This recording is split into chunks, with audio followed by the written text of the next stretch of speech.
আসসালামু আলাইকুম। কেমন আছেন আপনারা সবাই? আশা করছি অনেক বেশি ভালো আছেন। আমিও আলহামদুলিল্লাহ আল্লাহর অশেষ রহমতে অনেক বেশি ভালো আছি। অনেক দিন পরে আসলাম আপনাদের মাঝে। কোথাও একটা হারিয়ে গিয়েছিলাম। প্রায় এরকম হচ্ছে, মাঝে মাঝে হারিয়ে যাই, তারপরে আবার ফিরে আসি আপনাদের ভালোবাসার টানে। আপনারা তো অনেকেই আমাকে অনেক বেশি ভালোবাসেন, সেই কারণে ফিরে আসি। ভাবি বা করি যে আর আসবো না, করবো না আপনাদের সাথে আর নতুন কোনো ভিডিও দেখা বা ভিডিও করা, আপলোড দেওয়া, তারপরও আবার বারে বারে ফিরে আসি। তো কেউ কিছু মনে করবেন না আমার কথাতে যে কেনই বা ফিরে আসেন, আসলে নিজের গরজেই নিজে ফিরে আসি। তো ঈদের আগে বেড়াতে গিয়েছিলাম মদিনাতে, সেখানে অনেক দিনই ছিলাম। তো নেটের সমস্যার কারণে কারো ভিডিও দেখতে পারিনি, আবার আমিও নিজে ভিডিও আপলোড দিতে পারিনি। তো ভাবলাম যে এবার থেকে কন্টিনিউ আবার করি। তো আশা করছি আমার প্রিয় আপু ভাইয়ারা আগের মতো আমার পাশে থাকবেন, আমাকে সাপোর্ট করবেন। আমি তো আপনাদের পাশে থাকবো, আছি ইনশাল্লাহ। তার সাথে সবাইকে জানাচ্ছি ঈদ মোবারক। যদিও ঈদ অনেক আগেই চলে গেছে, ঈদের সময় আমি কোনো ভিডিও আপলোড দিতে পারিনি আর কারো ভিডিও দেখতেও পারিনি, সে কারণে আর কি ঈদের শুভেচ্ছা কাউকে জানানো হয়নি। সেই কারণে আর কি এখন জানানো। কার ঈদ কেমন কেটেছে? অবশ্যই ভালো কেটেছে, সবাই অনেক বেশি আনন্দ করেছেন আশা করছি।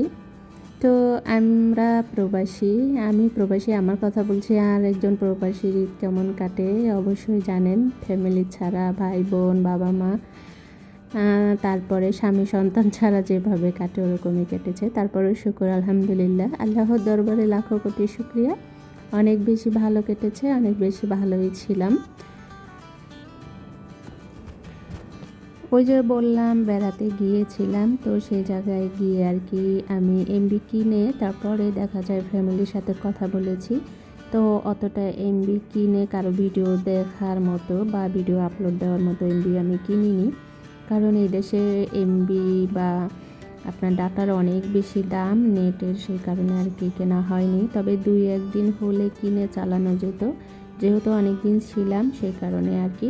আর রমজান মাসে অনেক বেশি কাজের চাপ থাকে, তার মধ্যে এত কাজ করে আবার ভিডিও করে, ভিডিও এডিট করে প্রতিদিন ভিডিও দেওয়া অনেক বেশি কষ্টকর হয়ে গিয়েছিল, সে কারণে আর কি ভিডিও আমি রমজান মাসে দেইনি। তবে এখন থেকে সেই আগের অনুযায়ী আর কি ভিডিও আপলোড দিব, একদিন পরে পরে প্রতিদিন ভিডিও দেওয়া অনেক কষ্টকর হয় আমার কাছে। আর কি ভিডিও প্রতিদিন দিব, যেহেতু বাড়িতে থাকি, প্রতিদিন একই কাজ, রান্না বান্না, বাড়িঘর পরিষ্কার করা। তো প্রতিদিন একই ভিডিও আপলোড দেওয়া নিজের কাছে কেমন লাগে, আর যারা দেখেন তাদের কাছেও বিরক্ত মনে হয় আমি মনে করি, সে কারণে আর কি প্রতিদিন দেব না। তবে আমার ওয়াচ টাইম অর্ধি হয়েছে, তবে মাস চলে গেছে 7 থেকে 8 মাস। তবে জানি না কত দূর যেতে পারবো, যেহেতু অর্ধেক হয়েছে আর অর্ধেক বাকি আছে, মনে হচ্ছে হবে না। তারপরেও একদিন পর একদিন ভিডিও দিয়ে দেখছি, দেখি হয় কি না। যদি হয় তাহলে তো হবেই, আর না হলে তো আর কিছু করার নেই। তো যাই হোক, আর অনেক বেশি কষ্টকর আর অনেক বেশি কষ্ট নিয়ে তারপরে এবার ফিরে আসলাম। এর আগে প্রায় 8 থেকে 10 দিন এরকম ভিডিও দেইনি, তবে চ্যানেলের কোনো সমস্যা হয়নি। কিন্তু এবার অনেক দিন 22 থেকে 24 দিন আর কি ভিডিও দেইনি, 22 দিন দেইনি, তবে চ্যানেল একেবারে ডাউন হয়ে গেছে আমি দেখলাম। তো অনেক বেশি খারাপ লাগলো যে এতদিন কষ্ট করে চ্যানেলটা আবার ডাউন করে দিলাম। হঠাৎ করে ডিসেম্বরে তো ডাউন হয়েছে, তবে এখন একেবারেই ডাউন হয়েছে। তো দেখি কন্টিনিউ করার পরে দেখি ঠিকঠাক যদি হয় তাহলে তো হলোই, আর না হলে কি করব এখনও মানে ভাবিনি।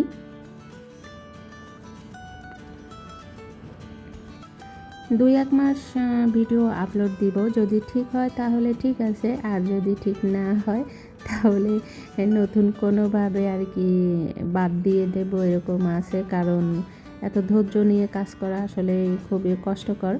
আমি পিছনের একটা চ্যানেলে 7 মাস কাজ করেছি, তারপরে এই যে এই চ্যানেলে 7 মাস কোনো রকম কোনো কিছুই হচ্ছে না, মানে ধৈর্য হারা হয়ে যাচ্ছি। আসলে কি বলবো, মনে হচ্ছে যে আমার দ্বারা হবে না, এত ধৈর্য আমার মধ্যে নেই আর কি।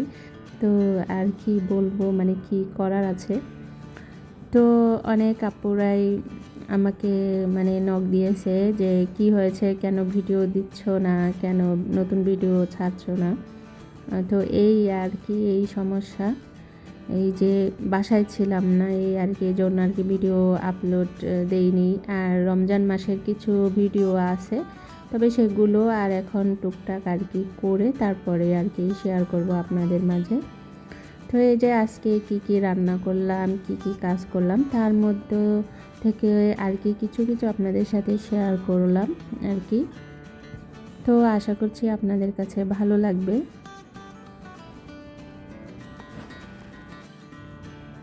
আজকে আপনাদের সাথে ভিডিও রিলেটেড কোনো কথাই বললাম না আর কি। পিছনে যেগুলো করেছি, যেগুলো হয়েছে, সেগুলোই আপনাদের সাথে শেয়ার করলাম। ভিডিও রিলেটেড কোনো কথা না বলাতে কেউ বিরক্ত হবেন না, আশা করছি আপু ভাইয়ারা। তো সেই পুরনো কথা, ভিডিওটা আজকে এ পর্যন্তই রাখলাম। সবাই ভালো থাকবেন, সুস্থ থাকবেন, নিজেদের প্রতি অবশ্যই খেয়াল রাখবেন, আমার জন্য দোয়া করবেন। আমিও আপনাদের জন্য অনেক অনেক দোয়া করি। আল্লাহ আপনাদের নেক হায়াত দান করুক, আমিন। আসসালামু আলাইকুম, আল্লাহ হাফেজ।